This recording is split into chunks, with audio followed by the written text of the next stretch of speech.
Sa lahat, nais kong ipaabot ang aking pasasalamat kay Father Herbert sa pag-anyaya sa akin na pamunuan ang misang ito sa okasyon ng 70th year ng dedikasyon ng inyong simbahan.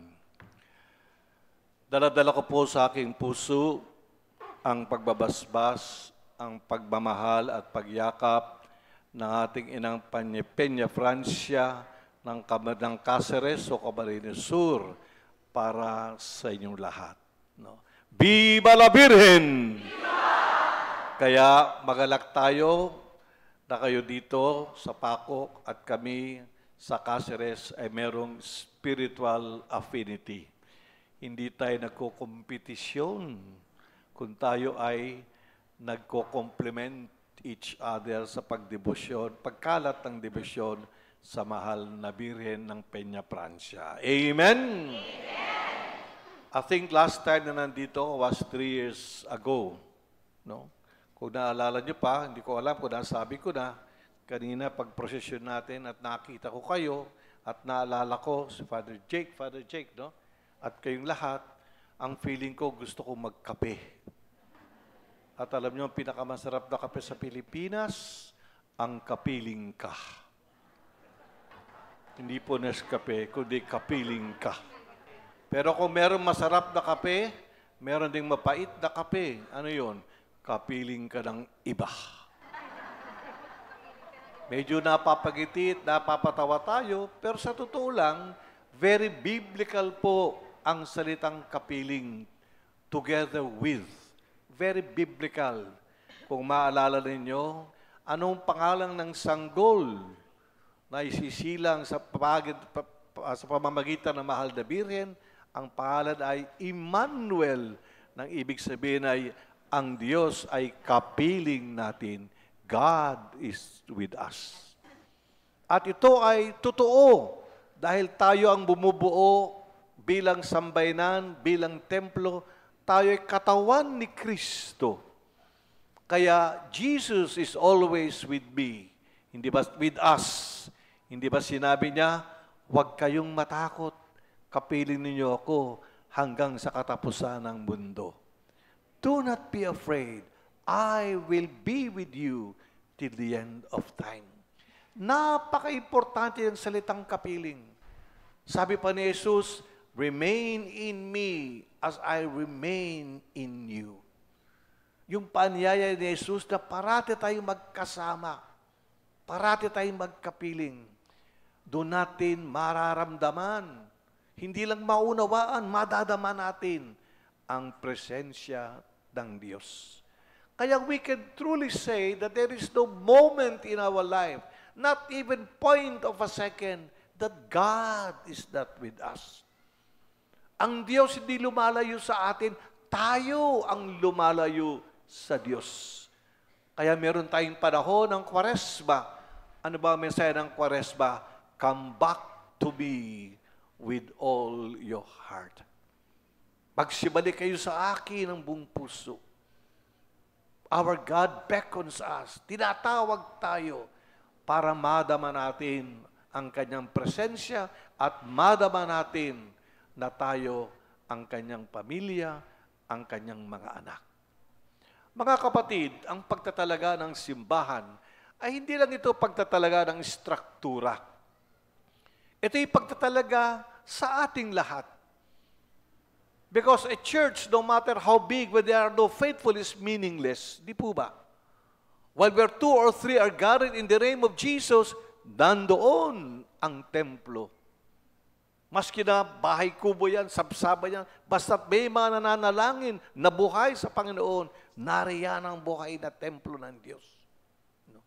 Kaya panahon ito, na isipan natin, pag-nilayan natin, ano ba ang kahulugan ng pagtatalagang isinagawa 7 years ago na ngayong gusto nating isabuhay, ipahayag sa buong tao. Meron pong 3 pillars ang bawat sambayanan ng Diyos. There were 3 pillars of every church. Unang-una, ang pagtatalaga, ang dedication. Ang pagtawag ng Diyos, ito ang aking sambayanan, ito ang aking simbahan. At alam nyo, tayong lahat ay tinawag, itinalaga sa pamamagitan ng ating binyag. Come, follow me. You are now my people. You are now my church. No? Si Jesus mismo ang nagtalaga sa atin dahil tinawag niya tayo bilang kanyang mga disciples. One time, tinanong si Jesus, Panginoon, paano po namin bibigyan ng walhati ang Diyos Ama? How can we glorify God? Ano yung sabi ni Jesus? Sa Ebanghelyo ni San Juan, you want to glorify God? Dalawang bagay lang. Number 1, magkabunga kayo. Magkabunga kayo ng mga aral ko. Yung mga pinang-aral ko sa Ebanghelyo, isabuhay ninyo. Dapat makita sa inyong buhay ang kapayapaan, ang pagpapatawad, ang pagmamahal. At ikalawa, become my disciples. Manatili kayong mga disipulo ko. Yan ang sabi ni Jesus. Kaya ang pagtatalaga sa atin, tinawag tayo bilang disipulo. At isa sa pamamagitan ng pagsasabuhay natin, doon talaga makikita na tayong lahat ay mga alagad o disipulo ni Kristo. And what is a church? A community of the disciples of Jesus. Hindi po ba yan ang definisyon ng simbahan? Samahan ng mga disipulo ng mga tumutugon sa tawag ng Panginoong Jesucristo. Pero hindi sapat na talaga tayo. Hindi sapat na tawagin tayo. Ang ikalawang D, devotion. From dedication to devotion. Ano naman yung devotion? Biblically, ibig sabihin po ng devotion ay puso sa pusong ugnayan sa Diyos. Yan ang devotion. Sa Latin, devorare. Ibinibigay mo buong pagkatao sa Panginoon. Niyayakap mo siya. Isinasantabi mo lahat ng mga bagay na nagiging sagabal para sa malalim na ugnayan sa Diyos. Kaya napaka-importante ng devotion. Kaya meron lumabnawang salitang devotion, parang na-restrict natin yan sa devotion to Santo Niño, devotion sa ganitong santo. Ang talagang original meaning ng devotion ay surrender, pagsuko ng buhay mo, pagtatalaga ng puso mo sa Diyos. Na ano man ang mangyari sa buhay mo, masaya, malungkot, kahirapan, kasaganahan, hindi ka bumibitiw na ang Diyos ang sentro ng iyong buhay. That is devotion. Ang devotion, may kasama yung commitment. Na ano man ang mangyari, tinatanggap ko, tinatalaga ko, binibigay ko ang aking buong buhay sa Panginoon. Naalala ko yung story ng isang nanliligaw. Sabi na, minamahal kong Petrina, aakitin ko ang pinakamataas na bundok, malasap ko lang ang iyong mga matatabis ng ngiti. Lalangoyin ko ang pinakamalalim na dagat, mahawakan ko lang ang iyong mga namumuting kamay. No? Lalabanan ko ang pinakamabangis na hayop, makapiling lang kita. And then, P.S. Petrina, kung hindi uulan, bibisitahin kita. Takot pala sa ulan. Ano? Kayang akitin ang bundok, laguyin ang dagat, labanan, pero sa ulan, takot. No? When you say devotion, that means commitment. Ibinibigay mo lahat-lahat sa Diyos. At ikatlo, from dedication to devotion to obligation or duty o gampanin o tungkulin. Sabi ni Jesus, sa pamamagitan ng pagmamahalan, doon kayo makikilala na kayo aking mga alagad. Through your love, through your charity, works of charity, no, that's where people will know you are my disciples. Sa madaling salita, sa pamamagitan ng mabubuting gawain. Doon natin may papahayag na tayo ay sambayanan ni Kristo. Kanina po pagdating ko, nakita ko naglalatag ng mga gulay. So sabi ko, nalipat na pala dito ang SNR. Sabi ko, Father, Ano yan? In-explain sa akin ni Father, very theological. Bishop, meron tayong priestly, yung misa mamaya. Meron tayong prophetic, yung mga pangangaral. Ito ang kingly service para sa may hirap. Yan ang simbahan. Yan ang simbahan. Simbahang kumikiling sa mga duka. Ang ganda ng nakita ko doon sa convent sa rectory ni Father, Aurelio Peña, Francia, ina ng mga dukha. Yan ang ina. Ina ng mga dukha. Mary is the mother of the poor. You know. Yan ang simbahan. Kaya ang pagtatalaga natin, makakaroon lang ng kabuluhan kung katulad ni Kristo, kikilos tayo, kikiling tayo sa mga aba, sa mga duka. At tayo mismo, ang dinadama natin ay kapakumbabaan, hindi kayabangan. Kasi pwede ka naman tumulong, but from a position of superiority, di ba may mga taong ganun? Tumutulong na, dito ako, diyan ka. Parang, big time sila. Hindi. We serve also in humility. Bakit? Because that is how Jesus served. Hinugasan niyang paa ng kanyang mga alagad.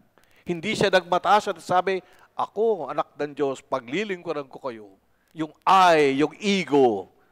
Sa tunay na Kristiyano, na Katoliko, wala yang ego. Kundi nariyan si Kristo.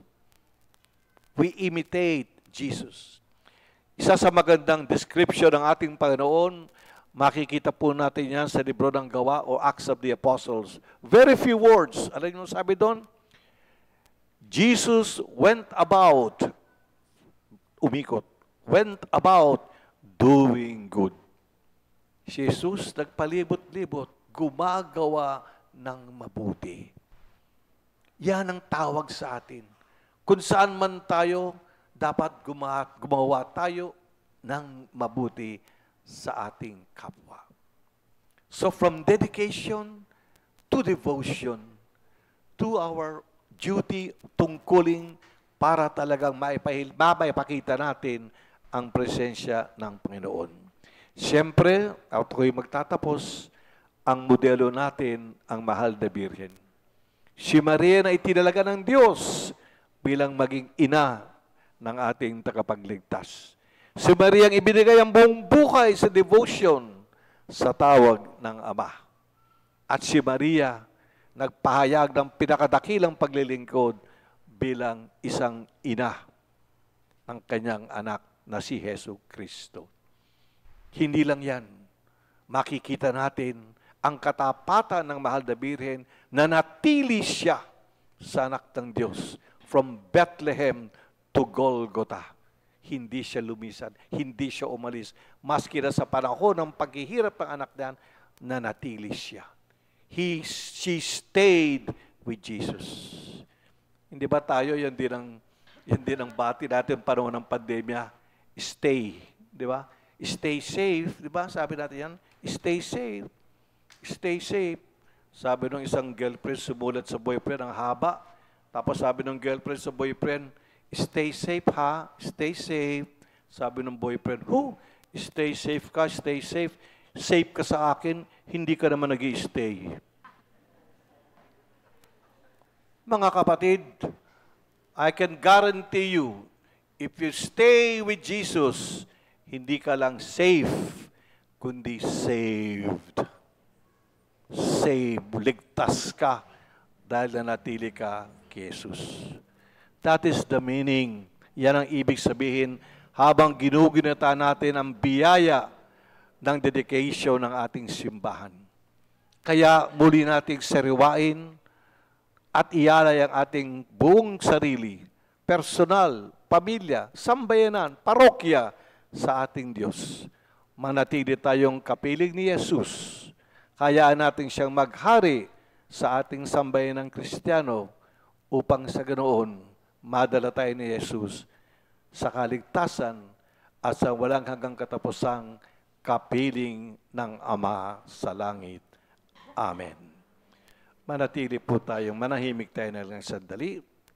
Pag-isipan natin ang mga ilang bagay na nasambit ko po.